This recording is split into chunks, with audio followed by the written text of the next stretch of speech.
Welcome back to Hardball. Republicans have made suppressing the vote of people who tend to vote Democratic a priority in Republican-led states. Their methods range from requiring a photo ID to limiting early voting.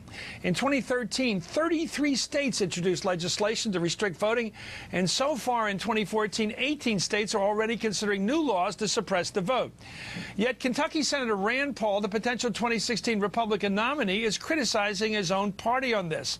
In a recent interview, he said, quote, "Everybody's going completely crazy on this voter ID thing. I think it's wrong for Republicans to go too crazy on this issue because it's offending people." Jeremy Peters of the New York Times did the interview in which Senator Paul made those comments. Clarence Page is a columnist for the Chicago Tribune. Gentlemen, let's get cut to the quick here. Jeremy, does he want to stop this push to restrict the voters and win the demographic battle for control of the universe, or is he just not like the smell or the look of it? Which is it?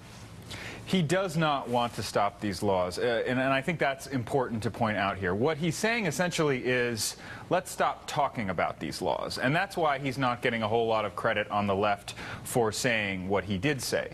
Now, granted, while that may not be heroic to a lot of people, it is farther than a lot of Republicans have been willing to go because, of course, to criticize these laws, to criticize Republicans as being insensitive to African Americans for pushing these laws has been something that not a lot of Republicans have been willing to point out. Clarence, I wonder whether what he's talking about is shrewd, which is a lot of African Americans, I think, probably showed up out of defiance in 2012 because even though they were losing some of their zest for Obama, we all know that, I think most people were, but they didn't like the idea of being locked out again like the old days.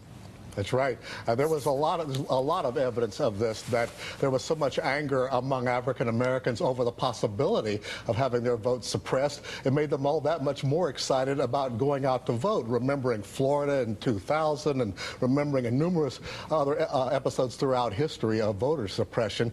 But I think Rand Paul, Chris, this is what I call the education of Rand Paul. You know, for those of us like Jeremy's covered him, I could tell you the same thing.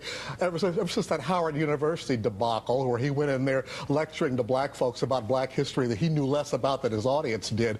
He has gone out and visited with African Americans, with Hispanic Americans, low-income neighborhoods on a big listening tour.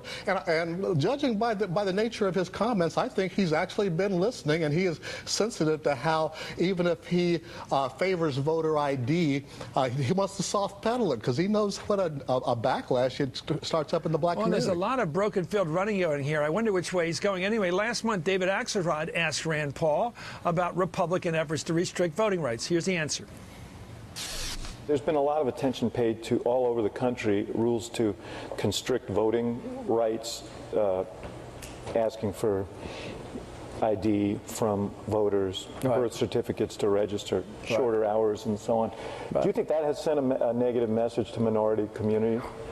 You know, I think it's a mistake to have emphasized so much. In fact, I've done the opposite. I testified in Kentucky for restoration of voting rights for people convicted of nonviolent felonies. Well, that's where he has been pushing against keeping people who are felons from ever voting. Last year at Howard University, Senator Rand Paul defended requiring some forms of photo ID to vote and played down the suppressive effects of voter ID. Here he is going another direction. Let's listen.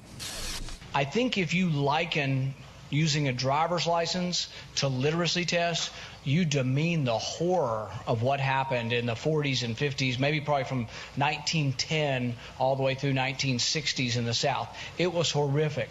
Nobody is in favor of that. No Republican is in favor of that. But showing your driver's license to have an honest election, I think, is not unreasonable. Clarence, what do you make of this guy? I'm saying broken field. I don't know which way Corrigan is running here because he says he's for it, he's against it. Is he saying just do it on the down low, to use a local expression? Is that what it means? Don't be caught? Well, listen to the nature of his comments. Again, Rand Paul he's an eye doctor, became a senator overnight, who was weaned in libertarian theory, and that's what he's expounding on, saying, hey, this is not really a big inconvenience by the state to ask you to show an ID. No, it's not. But hey, we're talking real world politics here, and the reaction that just mentioning voter ID stirs up in black, Hispanic, low-income communities. Rand Paul recognizes that now, and he sees, well, okay, on principle, I favor it, but as practical politician, it's better that I just don't talk about it that much.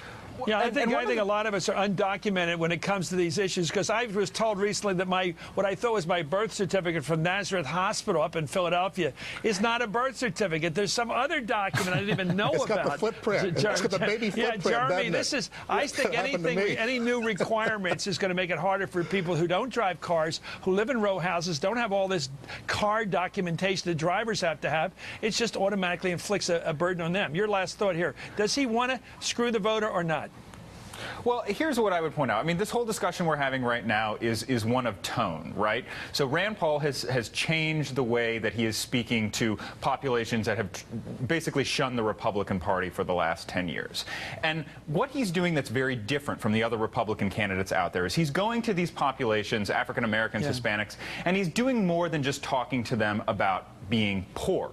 He's talking to them about restoring voting rights. He's talking to them about charter schools, school choice. He's talking to them about economic opportunity. And that's where I think that he could make a real impact. Now, I think the jury's still out. He's got a long way to go. As he said to me the other day, people often say to me, I like what you're saying, but I'm still not voting for you. I think that's still where a lot of Democrats are. I think there's a Gypsy Rose Lee aspect to this guy. He teases. I don't think he actually delivers in the act. Anyway, thank you. Figure that one out. Thank you, Clarence Page. Thank you, Jeremy Peters. We'll be right back after this.